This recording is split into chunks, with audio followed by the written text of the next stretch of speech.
Whether you're doing a dance to your favorite artist in the office parking lot, or being guided into Warrior One in the break room before your shift, whether you're running on your Peloton tread at your mom's house while she watches the baby, or counting your breaths on the subway. More inhaling and long exhale out. Peloton is for all of us, wherever we are, whenever we need it.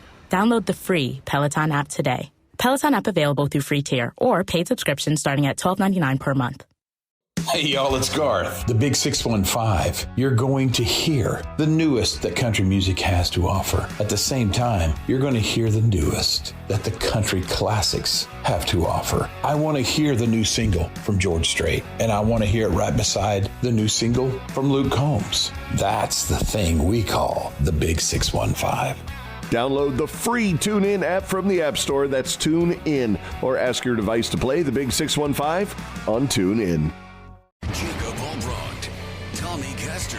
This is Sports Daily on Wichita's #1 sports radio, 97.5 and 1240 KFH.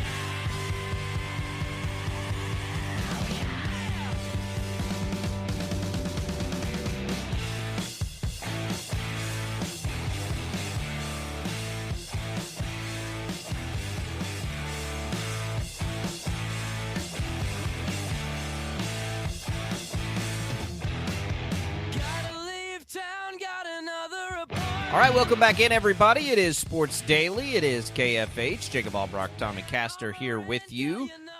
Should be joined by Paul Mills, Wichita State's head coach, in just a few minutes here as we get you ready for the second hour of the program. We had Christy Breadbinner, Wichita State softball coach, at the top of the show. If you missed any of that, you can go back and listen for free on the Odyssey app. We have this shocker stuff today, Tommy. No coincidence or anything, just a timing thing in the summertime, but they had a fan event last night to meet some of the new coaches, a meet and greet. You've got Brian Green, Terry Nooner, Paul Mills, all there now. It's a lot of changes happening at Wichita State.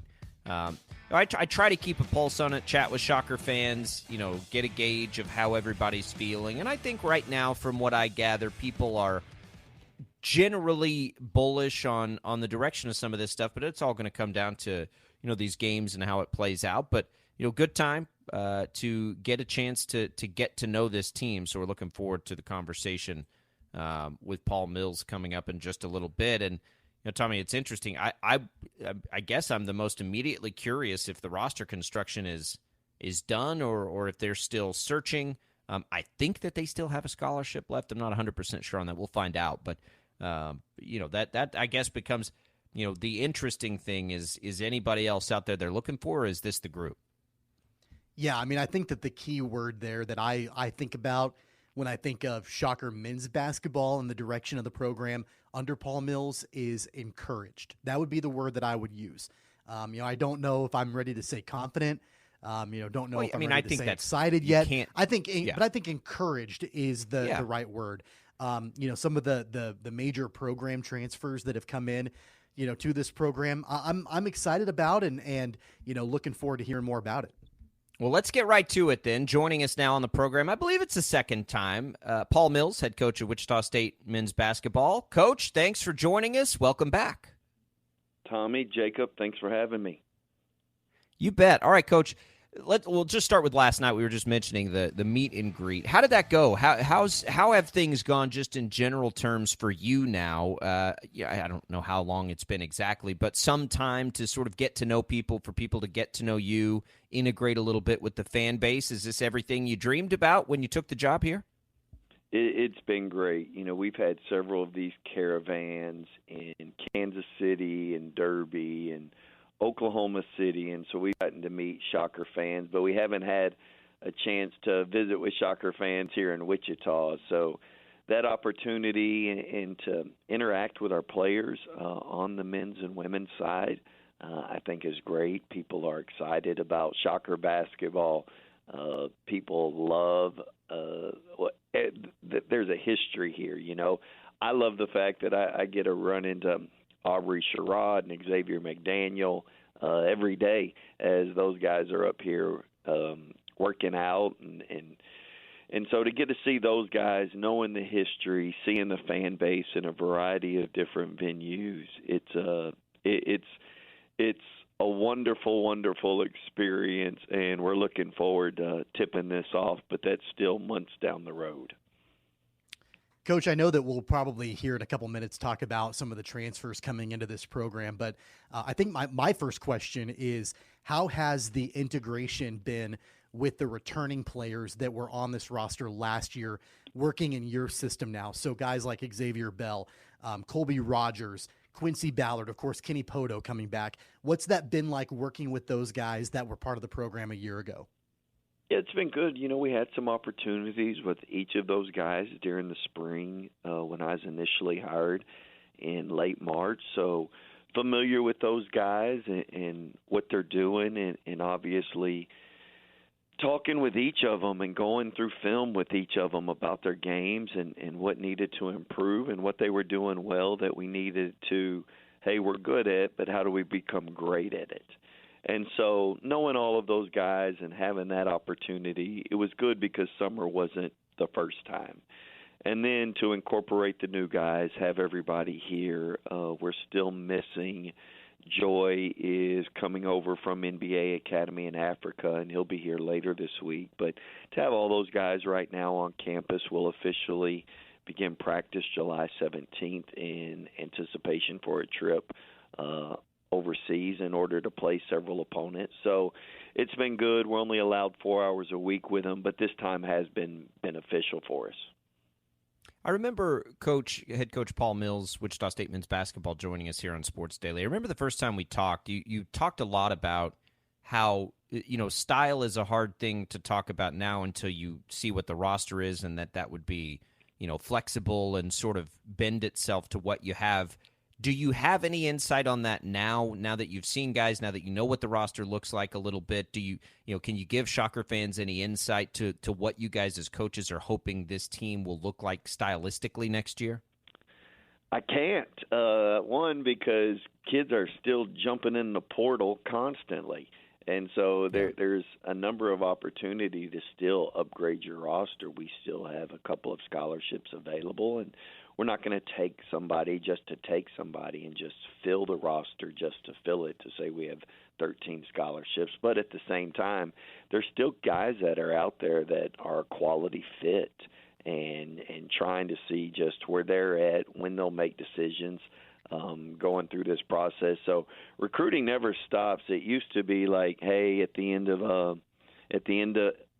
of May, you knew your roster moving forward, and you were able to go. And maybe if you had a kid or two in the draft, you had to wait. But once the NBA draft came around, everybody kind of knew where they were based on the guys.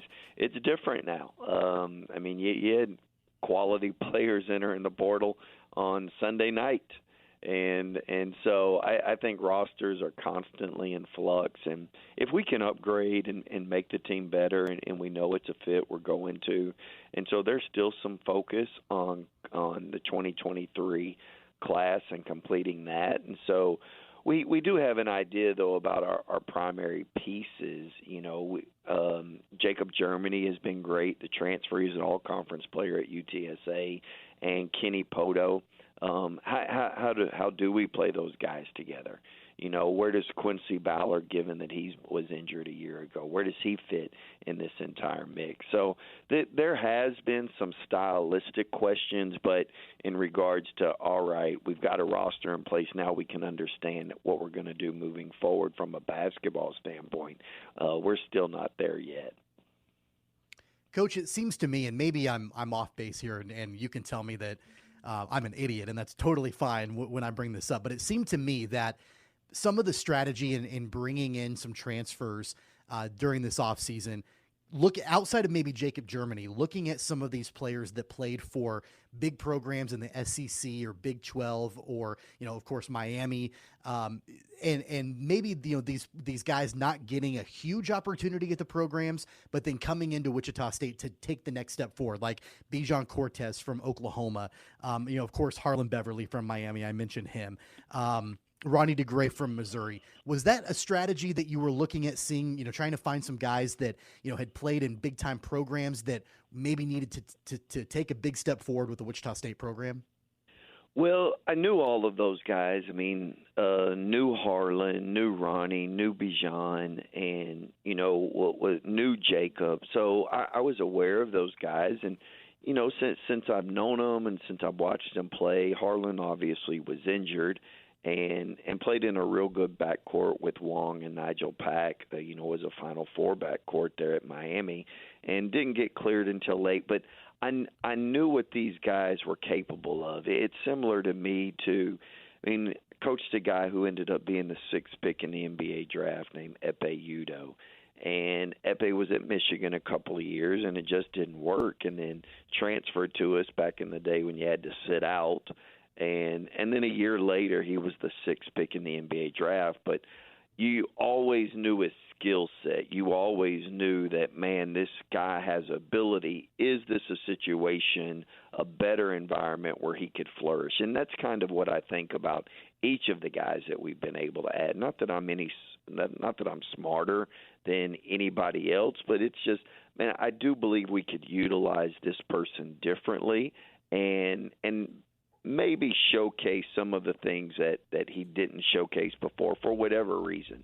Sometimes due to injury, sometimes because you just had older guys in front of you and you had to kind of wait your turn. But, all of these guys played for really good basketball teams, so they'll have more of a role here than they did at their previous places. And it's really a question of what did you think of their capability and how can you utilize them now?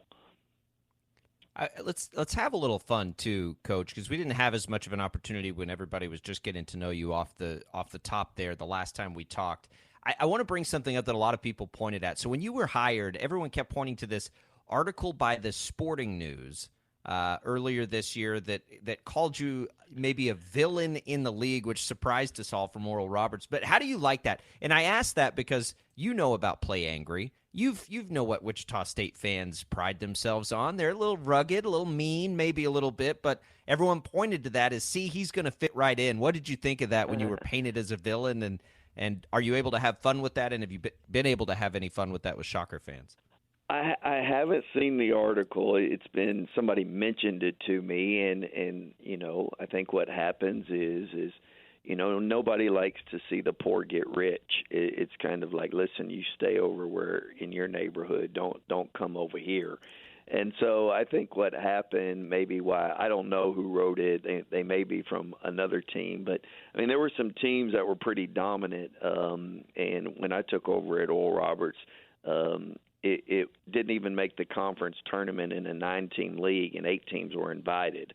So you just inherited a program that had some winning, but at that particular time, was sitting in last place. And so we just continued to make climbs, and, dogs don't bark at parked cars.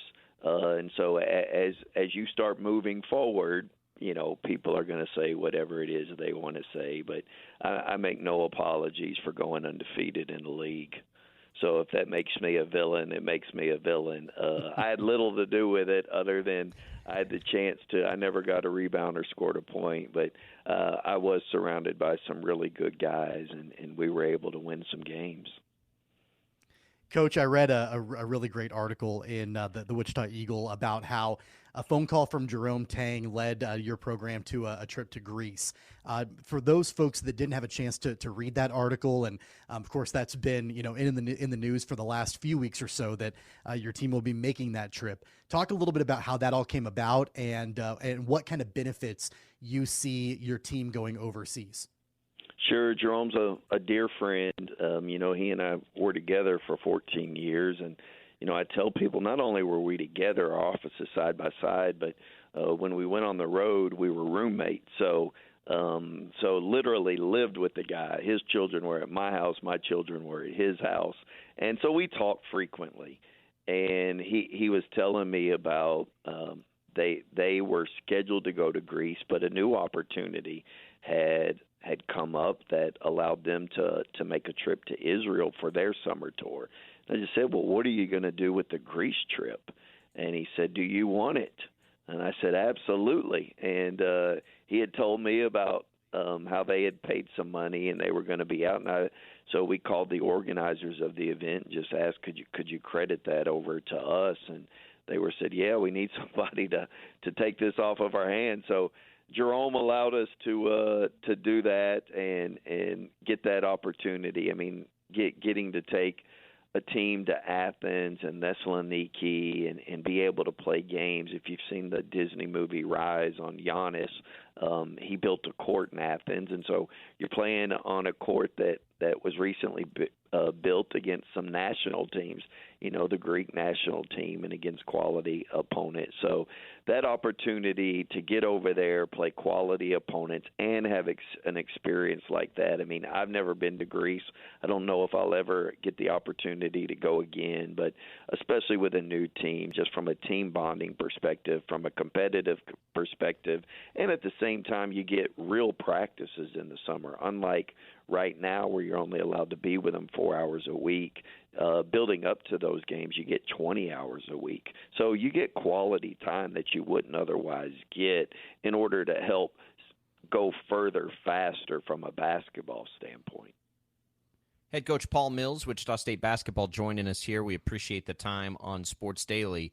So when you get trips like that, the timing on this seems perfect when it's not a start from scratch, but it's a fresh start for just about everybody, whether they're coming here or whether it's old players they're getting you for the first time. I can't imagine how valuable the timing of this trip and the extra practice is versus just any other normal year. Yeah, I mean, the conference is going through a transition. I remind myself that of the 6 final teams playing in the Final Four and the 2 in the NIT, half of them are coming into this league. Florida Atlantic, UAB, North Texas, and then and so you're adding really good teams. So the conference is in a transition, and I think Wichita State is, and who we are, we're well positioned in the AAC just in order to catapult. But in order to catapult and make strides, you have to be on the same page. You have to be a team, and you got to be a good one. And so having opportunities like this, not only from a chemistry and a bonding standpoint, but again from a practice standpoint, and being able to implement new guys into this from the jump helps. And you don't have to guess and worry. I wonder if they can handle this. I wonder if they can handle that. It's, what, we're gonna be able to find out answers in August before we ever start a day of class. So it's definitely extremely beneficial. Coach, it's been a point of contention around here in Wichita for quite a while. The fact that it's been so long since Wichita State and the University of Kansas have played against each other in a regular season game. Your program, you're going to be playing KU in December in Kansas City at the T-Mobile Center. What does that mean to you? And as you're working on building this program and putting it into place to be able to face an opponent like Kansas? Yeah, Kansas doesn't have professional basketball. There's no NBA teams here. So people support the Shockers, the Jayhawks, the Wildcats. And so I do think that it's important that the people of Kansas have an opportunity with whatever institution that you support to see these teams play. And so fortunately there were games in place in order to play the Wildcats. So to be able to play the Jayhawks in Kansas City on a neutral floor, we play the Wildcats right before Christmas on the 21st, and then play the Jayhawks on the 30th.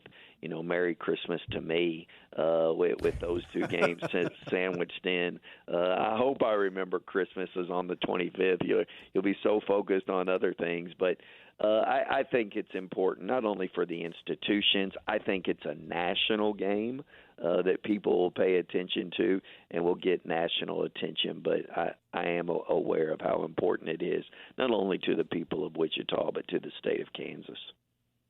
And I think an important opportunity for your players as well, that I'm sure that you'll amplify how important that could be for them. One more here. How much have you been able to pay attention to the TBT stuff?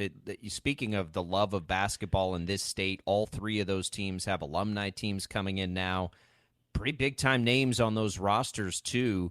Have you ever really paid much attention to it? I would imagine that you will now with it being at Koch Arena.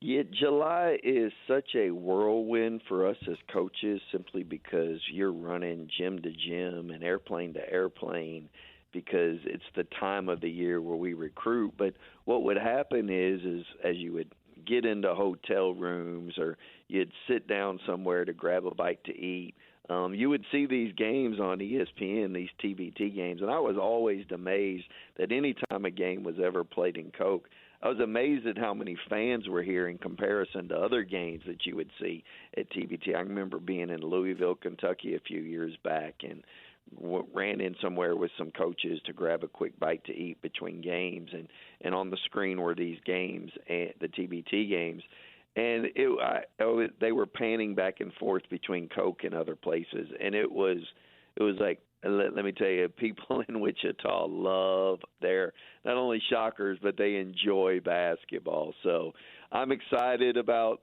seeing it, being a part of it. Opposing teams, coaches have called me asking for practice time because they think that the Aftershocks have this huge advantage, and I keep telling them they do, and that's why you're not going to be able to get the court and be able to have an opportunity to warm up like the Aftershock. So my bias is already playing through, but I'm excited to watch it in person. See, there's a little of that villain there for you. I like that, Coach. I love that. Love that. Not giving you a practice time, if that makes you a villain, I guess that's the criteria. No, it makes you fit in with Shocker fans is what it does, and that'll be fun to see. They don't have any qualms of getting a little, getting into the trenches and getting into the mud a little bit in those. Well, we appreciate it, Coach. Let's do this again soon as we make our way through. Can't wait to hear your thoughts on this roster and what they look like. So we'll do that again, hopefully before you guys head out to Greece and get some updates. And looking forward to the next Shocker basketball season. Gentlemen, thank you. There goes Paul Mills, head coach, Wichita State basketball. We'll come back. We'll discuss that a little bit. You can go back if you joined us late and listen to the whole thing on the Odyssey app. It'll be on demand right there for you. Gets podcasted out as well. It's Albrecht and Caster. It's Sports Daily. We'll be right back.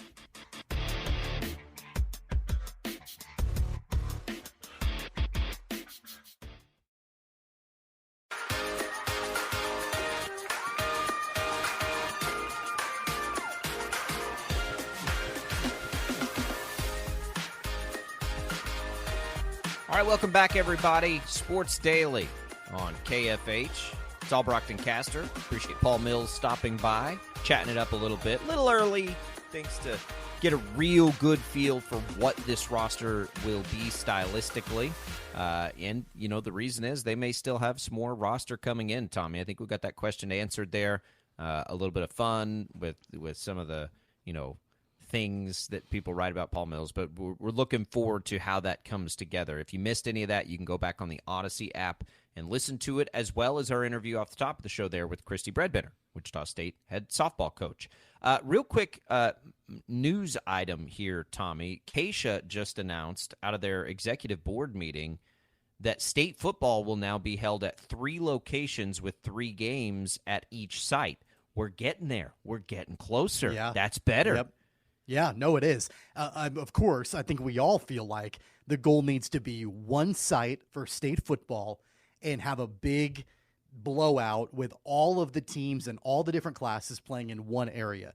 I've always been an advocate for that because it becomes a spectacle at that point, and you don't have to worry about sending a bunch of people all over the state at different places. You have one site for the entire state, and that's where state football is knocked out.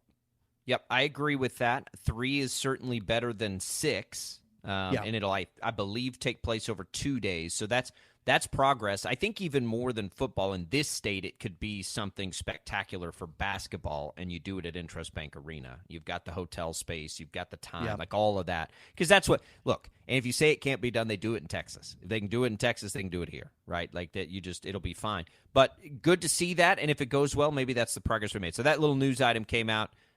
We'll have it covered for you on Catch It Kansas throughout the day, so you can check back in there. That just came down, that information, like in the last, 20 minutes or so.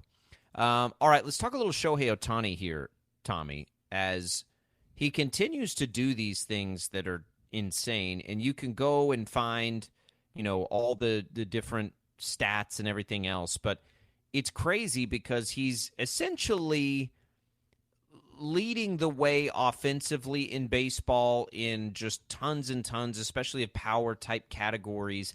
And he's also pretty much a top 10 pitcher in baseball right now by a lot of the pitching metrics.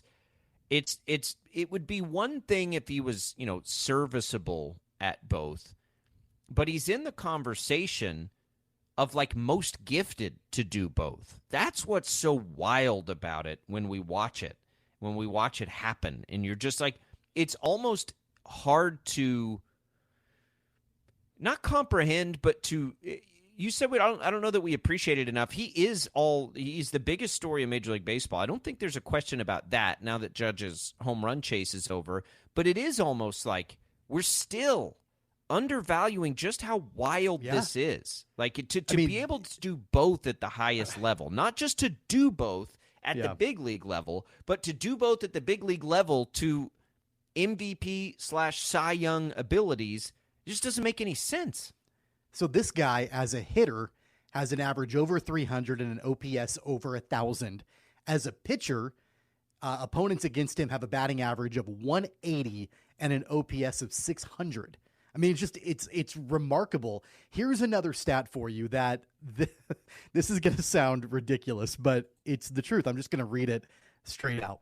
Shohei Ohtani of the Angels is the first major league player to reach base 4+ times, hit 2+ home runs, and strike out 10+ batters all in the same game since Jack Stivitz did so for the St. Louis Browns against the Toledo Mommies on June 10th, 1890. If that tells you anything about the way that Shohei Ohtani is breaking records left and right. I'm pretty sad that Toledo Mommies don't still exist. I'll tell you that right now. I don't know. I mean, and it's unfortunate for the Angels, or maybe it's not because maybe they just keep him anyway. Like, it's crazy because all I can think about is what is his value on the open market now? Like, how do you even find it? Right? We see pitchers going for $40 million a year, hitters going for $40 million a year. It's not $80 million a year, but like, what is it? Is it $60 million a year? Like, I don't know how you quantify that, because it's this crazy thing that's happening. He's handling the physical nature of it so well, like it doesn't seem to be pulling from one or the other, right? There's nothing that would ever tell you like he needs to do one or the other because he's handling this well. Credit to the Angels too, I think, because they never get any, but a credit to them to coming up with this program that works, right? Like, because I would imagine the next group's like, if it ain't broke, don't fix it. Massaging into the 6-man rotation and all the things that they've done to facilitate this and make it work. Credit to them for that too. But it is pretty wild. And I think it's fun that he's an international player. I think I hope that down the road there's an American player doing this too. But it is cool because I think that one thing he does do is expand that international footprint of baseball, which is always good for the sport, right? It always is going to bring better players to the sport and all of those things. And he's doing it with great attitude. Mm-hmm. Like, it's just all there. I mean, other than the fact that he plays for the Angels, which is a rival team to the team I root for, like, there's nothing not to like, right? How could you not like him? Yeah, and don't you think that as far as, like, assessing his value, you almost have to separate the, Shohei Ohtani the hitter and Shohei Ohtani the pitcher, and take his – and I think you have to start there, and you take his value as a hitter as it compares to other hitters in Major League Baseball and what they're garnering on the market. And then you do the same thing as Ohtani as a pitcher, and then you almost have to add the two together, to find out what his actual value is. That makes it really difficult, and you're looking at a lot of money. And I think with the Angels, I mean, think about the fact that they've got Ohtani and they've got Mike Trout. And Trout is probably the best, or in the top 3 of best players in Major League Baseball over the last decade or so. And you've got a situation here with 2 superstars where the Angels are not in first place in their division.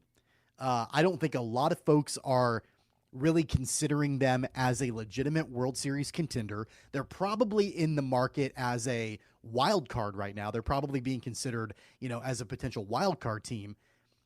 I wonder, and the big speculation this offseason is going to be if Shohei Ohtani will return to the Angels, if he'll sign somewhere else.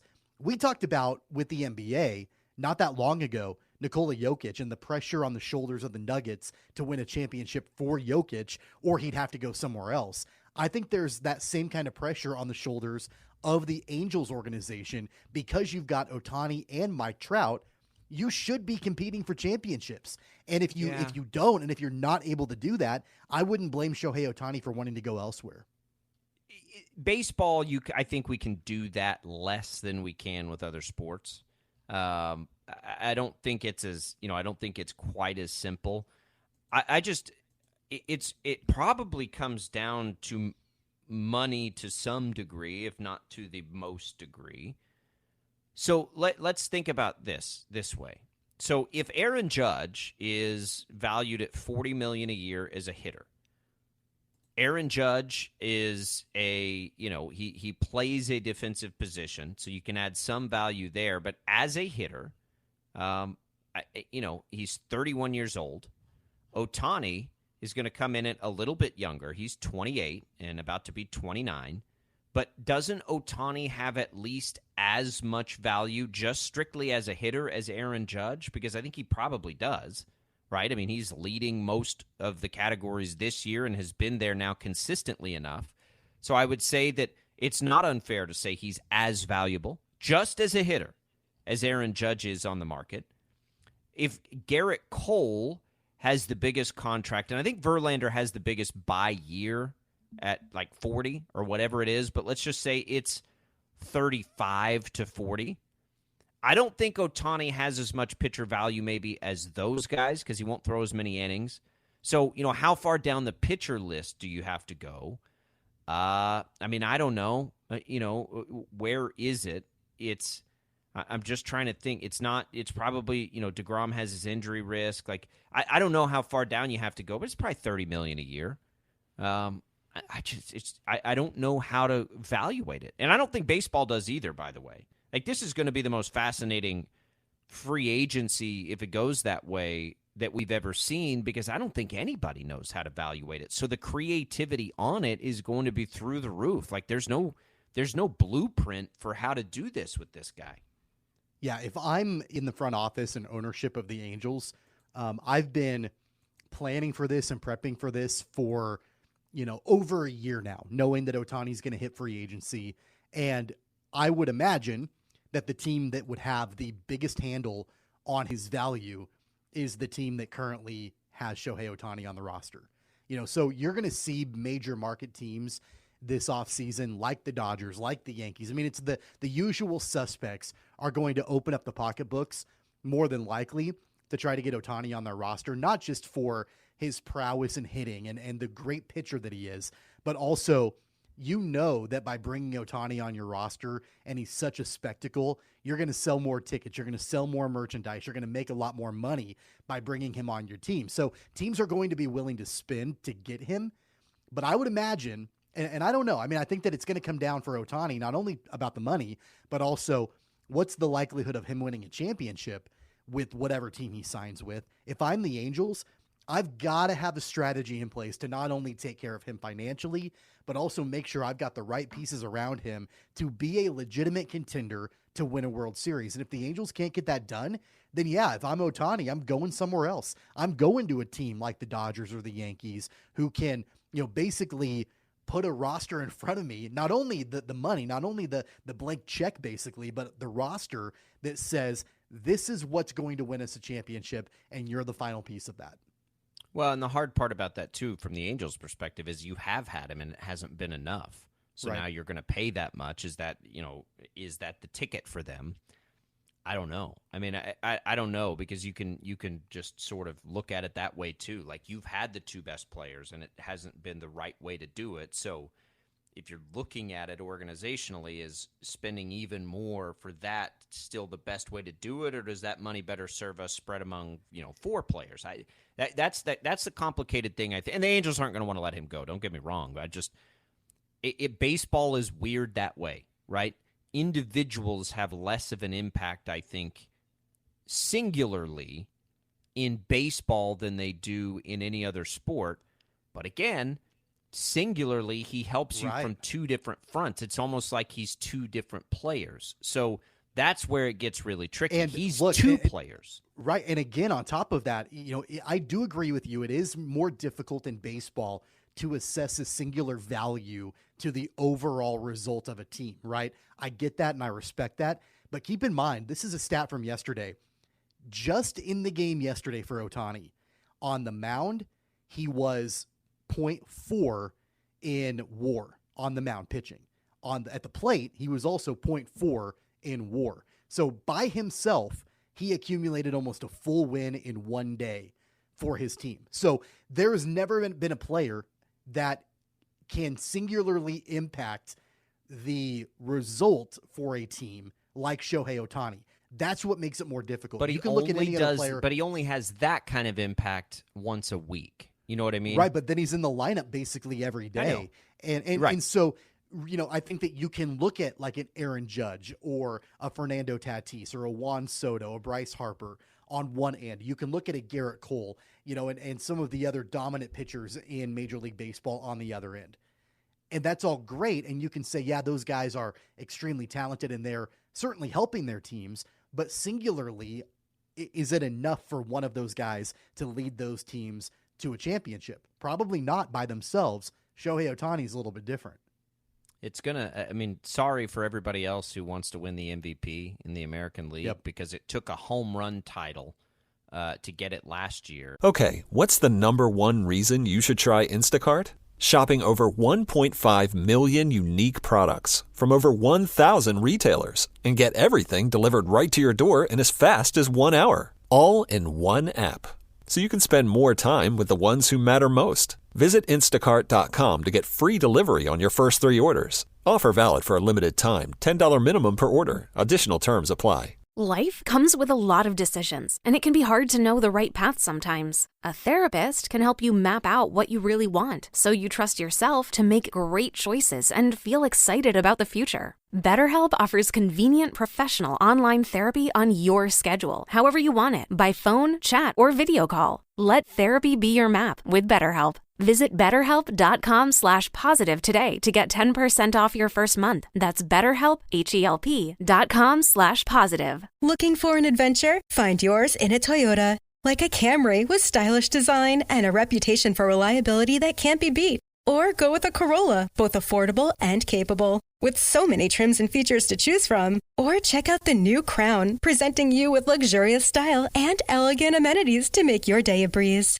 No matter your adventure, Toyota has you covered. Visit buyatoyota.com for more. Toyota, let's go places. So, we've got a #1 deluxe meal. Is there anything else I can get you? Yeah, I'd also like a good night's sleep. Maybe something like the I didn't struggle all night with my uncomfortable CPAP mask. Sir, I think what you're looking for is Inspire. It's an implant that works inside your body to treat sleep apnea without a CPAP. Come on! He sounds hangry. Inspire, sleep apnea innovation. Inspire is not for everyone. Talk to your doctor to see if it's right for you and review important safety information at inspiresleep.com. And I don't even know if a Triple Crown is going to be enough in some years. So that's going to be a problem, I think, for baseball to some degree, is how to figure that out. But it is what it is. I mean, we'll enjoy the problem. If you want to weigh in, 869-1240, the IOP hotline is open. Let's come back. We'll continue here on Sports Daily. Glad to be with you on this Wednesday. It is the midweek edition, and it'll be right back.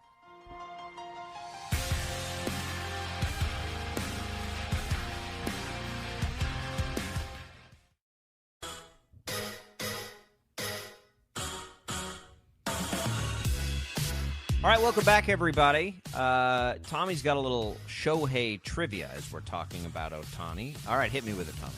Okay, so this is really interesting. Who was the last pitcher before Shohei Ohtani in either the American League or the National League to hit 2 home runs and strike out 10 in a single game? The very last one. Is this in my lifetime? Yes.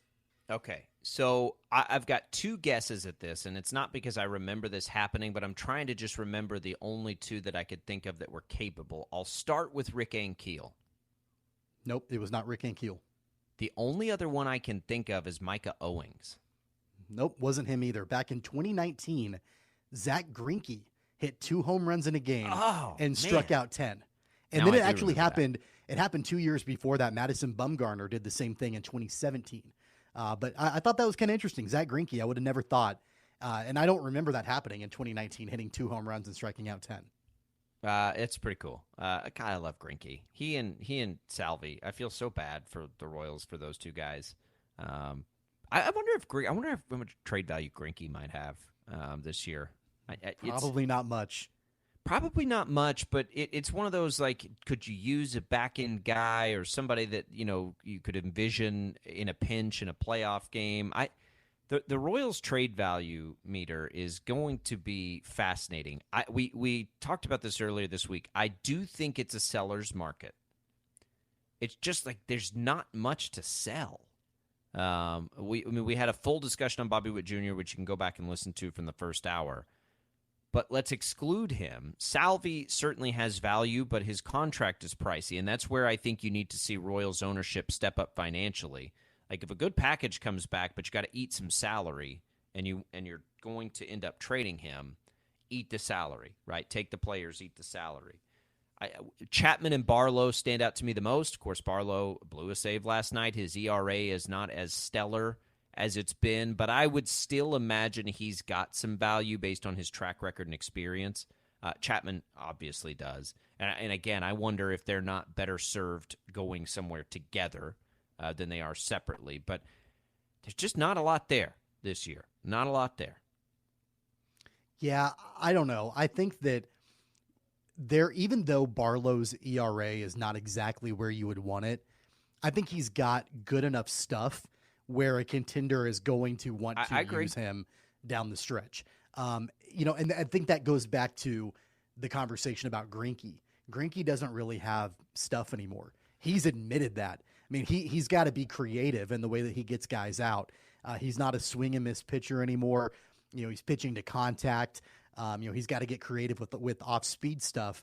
And that's really where, think of the teams that would want a starting pitcher down the stretch. More than likely, they're not going to be willing to give a lot in return for a guy who's nearly 40 that doesn't have, really explosive stuff anymore. And unfortunately, I know that's a knock on Greinke, and I love Zach Greinke, and I love the homecoming back to Kansas City. I just don't see him really garnering much of a return. The problem for Barlow is you want him to get hot, but I'm looking at his numbers in June, and he's given up a base runner in every appearance, right? A base runner in every appearance. He's allowed runs in 3 out of 7 appearances. If you're trying to trying to get the most out, like the timing on this has not been. And look, there's psychology involved in that, I think, and probably teams. Like, I think wherever he goes, he'll end up handy, and I just hope that the Royals are able to trade to what he normally is versus what he's looked like at times this year. Because if you go back to past years, an ERA the last 2 of 2.42 and 2.18 and a WHIP that's just 1 last year at 1.2 the year before, he's not performing at his normal level by any means. And it makes you shake your head at why he's not been traded in the last 2 years. It makes absolutely no sense. I do think that teams are going to be willing to overlook his recent stuff for what he's potentially able to bring to the table. Look at the Dodgers. I know I brought them up a lot on this show, but they view themselves as legitimate contenders. They're going to be buyers at the trade deadline, and they have one of the worst bullpens in baseball. That's their Achilles heel. Their bullpen ERA is 4.64. And so I'm not saying that Barlow's going to be at the top of their wish list. There's probably other relievers out there, But I think that at this point, they're willing to try to grab some other relievers. Even though Barlow, hasn't had great stuff recently, I think they're going to be willing to look at his potential and, maybe hoping to help out that much maligned bullpen. They're not the only team. I mean, look at your Rangers, for example. Their bullpen is over 4. There are other teams, the Diamondbacks, their bullpen ERA is over 4. So there are going to be teams that are going to be looking for bullpen help. And even though Barlow's numbers recently haven't been great, he's got the stuff to make all of these teams, their bullpens much better. So if Philadelphia is in, a contender, which they probably think that they are, their bullpen hasn't been very good either. Of the contenders, Milwaukee's bullpen could use a little bit of help. Miami, Cincinnati, Boston. Tampa's has been pretty good. If I go to the Yankees, has been great. The Padres, Seattle, fine. The Angels are fine. The Braves are fine. The Astros are fine. Baltimore's probably okay. But there are a lot of teams that need bullpen help and a lot of teams that think they can win a World Series. A lot of teams that feel like that's really the only thing standing between them and being legitimate contenders is the bullpen. And so that's where, if I'm the Royals, if I'm J.J. Picollo, I'm interested in trading the young stars if the price is right, but I'm putting Aroldis Chapman and Scott Barlow on a silver platter to these teams. Like, hey, give us some value back. We will move them right now if we can get great value and be able to start helping our farm system again. Yeah, it's just get it right. You got to get it right. And we do need at some point, and maybe we'll bring in one of their minor league insiders to better help us understand it. I want to know how anything they brought back last year has worked too. So definitely want to do that as well. We'll try to get that on this summer and look at that. But the trade deadline is going to be the most interesting part of the Royals season, I think. So we'll just have to see it. 869-1240. We'll come back. We'll tell you what's on tap on the network today as Sports Daily returns.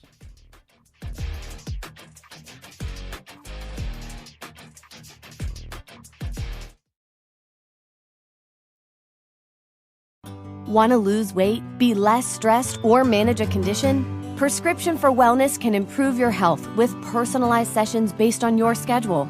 Our expert health coaches and care managers use proven techniques. It's free for UPMC Health Plan members and could lead to the results you want. For more information, visit upmchp.us/pfwellness. That's upmchp.us/pfwellness.